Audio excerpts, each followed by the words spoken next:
midwifery department, and really and truly it's the only place you can go to really to start to look properly at the resource. And with Paula's help, I was introduced to the world of the pivot table, and I did some work similar, I think, to things you're saying, really, where, I mean, we could demonstrate from looking at the academic work planning system and looking at the pivot table that at any one time in the nursing and midwifery department we have 17 full-time members of staff who are just linking. That's what they're doing. That's exactly what they're doing. So I can see how it can be used for that. I agree with you entirely, Jackie. I don't think it should.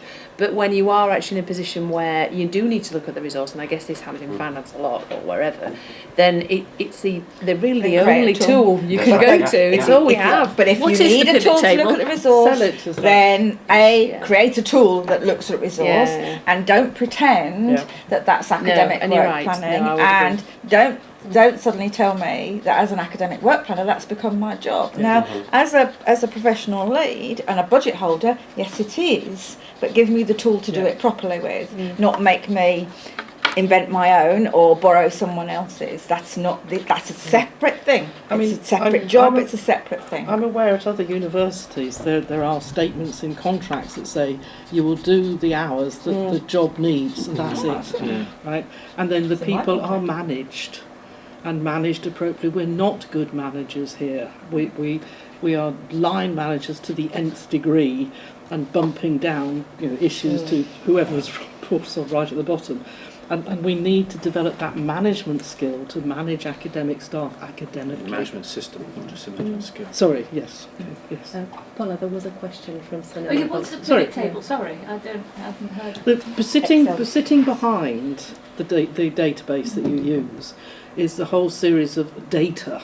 And they're shown in a sort of spreadsheet, but it's a spreadsheet you can manipulate and play with. And Kerry is the one who showed it to me. And it's from that you can get all these stats and information about staff numbers and staff quotients without setting up your own spreadsheet. Oh, right, yeah, which is what I've effectively done. So people who are a little afeared of spreadsheets can still use the front end, which is the bit we all fill in, but sitting behind that is a wealth of very good information. But it still then comes back to the information that comes back out is only as good as the information. Garbage in, garbage out. And I'm not saying that we're putting in garbage, but we go back to what you're saying, Ben, is that the hours that you put in, apart from maybe the actual teaching hours, possibly, but all the stuff about your roles and things are minimums. They're not what it actually takes to do.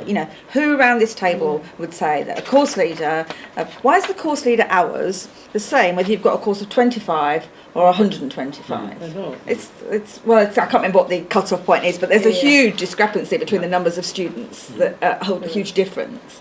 We all know that that's not accurate, but it's a number that goes in there. So again, when you start to come and use that system, what's behind it is only as good as what you've put in it. And it's true, and Paula's absolutely right. The only time it's ever accurate is at that moment when you press enter. Beyond that, it's never going to be accurate again, for obvious reasons. My desire and wish as we can align ourselves to that and use that more effectively than try and build another AWP system or whatever.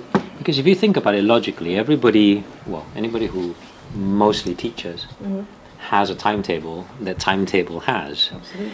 Now, it's not very difficult to have some kind of system that links in with timetabling to pull up an equivalent of a 462 to then work whatever you need to work. Why do we have a separate system that doesn't talk to one another? It's just like, for example, every year I find myself having to download my timetable so that I can put it into my Outlook. Somebody decided now that we can press a button to then transfer our timetable into our Outlook. Well, not quite. I haven't done that. I haven't done that yet. I don't. And if we want good NSS scores, then that system's got to be our primary concern. And then we build from that system to anything else, but on an individual basis, so individuals can control their world.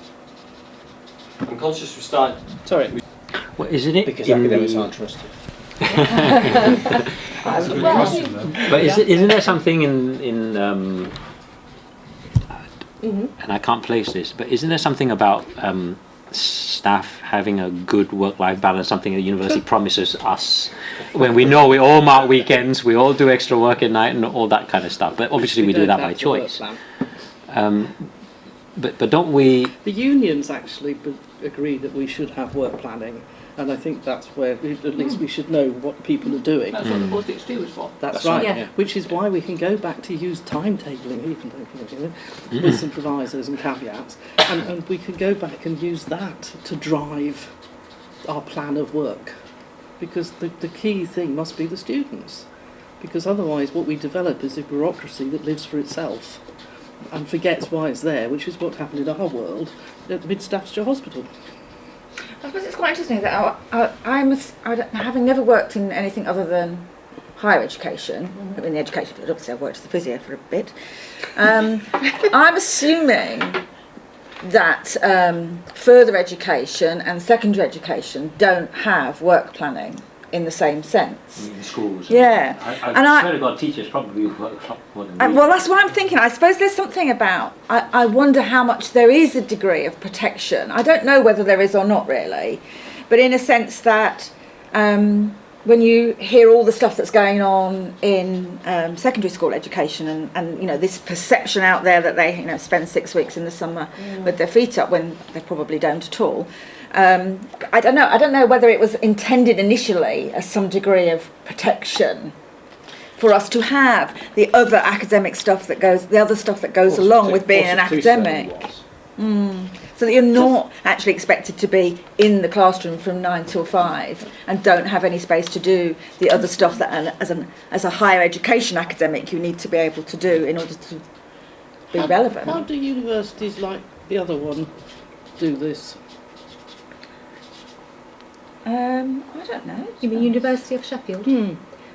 They work plan people. It's quite a funny number. I think it's 1332 because they only work plan people for 4 days, and the assumption is that the 5th day will be for sorting out stuff that doesn't fall neatly into other categories, and they only work plan people, I'd say, at a much higher level than we do. There isn't that amount of detail, and the key purpose of work planning, because obviously the mission of the university is different, is to protect research time.